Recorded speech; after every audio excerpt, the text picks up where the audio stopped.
Magandang araw mga kapuso, mga ganap na dapat po natin abangan dito lamang po sa Mami Tires. Ito na nga po ang pinakahihintay ng lahat mga kapuso, ang mapag-isip-isip nitong si Danilo na magpag-usap kay Emma upang malaman ang buong katotohanan na nilason nga siya ni Jade noon. Ayaw man pumayag nitong si Jade, ngunit wala siyang magagawa, lalo pa nang sinabi ni Danilo na mahal pa rin siya nito ang kanyang asawa. Hindi rin naman sana papayag itong si Logan na makipagkita kay si Emma kay Danilo, ngunit wala siyang magagawa.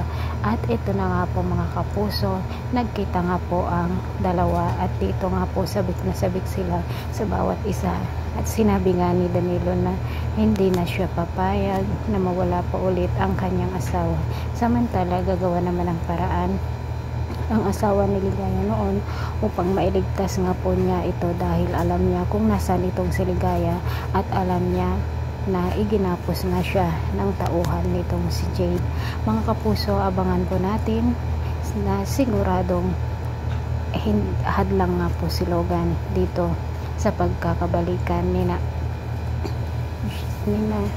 Emma at Danilo, at baka magkakampo ulit sila nitong si Jade at magiging kontrabida ang dalawa. Maraming salamat.